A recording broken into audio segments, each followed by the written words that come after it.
Hello everybody, this is Goji73 here with a figure review. It's been a while since my last figure review, which I believe was the Bandai Creations King Caesar, and so it is time to pull out the next figure of my recent collection update. And so here it is.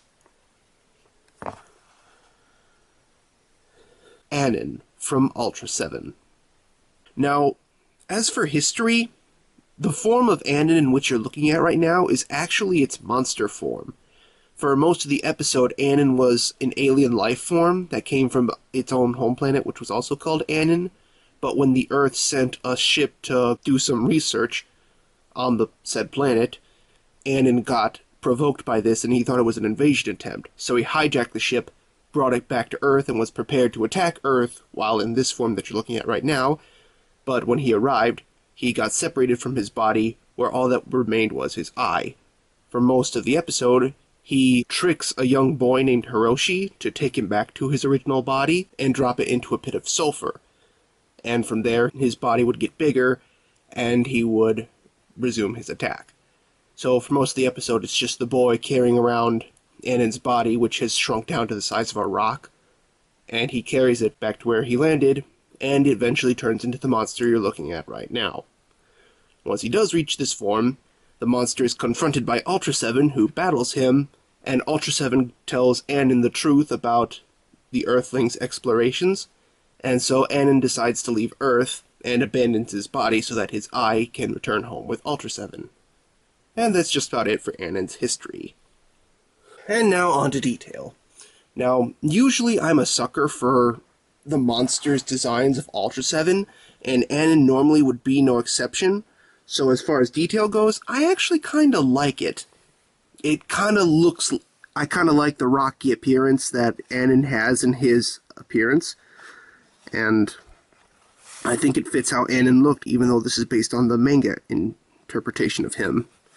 The only real downside to this figure that I have, or my gripe with it, is that on this side, as you could see, one of his arms is pointed up. And I think that's a very, very weird feature that they gave to him, especially since this one is down. And the reason why I think it's weird, I'll discuss in Articulation, which will be up next. But until then, detail and paint-wise goes, I think detail looks pretty good. Paint job also looks pretty nice. I kind of look like it's a little more clean than the dirty appearance that Annon has in his original appearance. So overall, I'd say detail is good. However, in saying that, though, that's the only good side of the figure, unfortunately. Why? Well, let's get on to Articulation. Unfortunately, because Annon is a rock, essentially the figure is a big rock, too.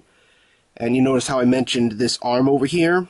Well, it's stuck that way, and unfortunately, because it's a rock, it cannot rotate. None of the arms on him rotate whatsoever. The only part of his body that rotates is his tail, but because the vinyl is so thick on this figure, it can barely even rotate on its own. So, in essence, it only has one, but because of the hard vinyl, it basically has none, so no points of articulation whatsoever. And now let's move on to sizing. Seeing as I do have the Ultra that he fought, here he is, Ultra 7. Now as for sizing, this is actually pretty accurate. Annon's tallest spot right here actually goes up to Ultra 7's crotch, and because there is a scene where Ultra 7 shoots a beam from his eyes and Annon fires back, and they're pretty well profiled together. So, in accordance to that scene, this is actually pretty accurate. And just because I have him handy on me at this time, let's pull him out with Godzilla. And if Godzilla were to fight Annon, then I'd say this is about accurate too. Annon, when he fights, usually does this, but if he were down low like this, then it'd be pretty much accurate if they were to fight.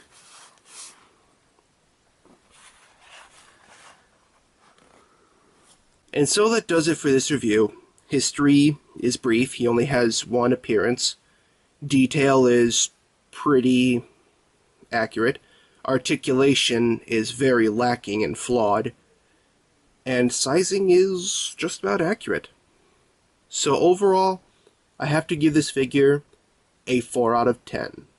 And I give it that score because even though the detail is nice and the sizing would be accurate, even though the figures are not meant to be in scale for some odd reason, I have to take off a bunch of points because the articulation is very lacking and or pointless, because the only point it has doesn't even rotate in general. As much as I love the Monsters of Ultra 7, this one is unfortunately a little bit forgettable. And so that's it. I hope you enjoy this review.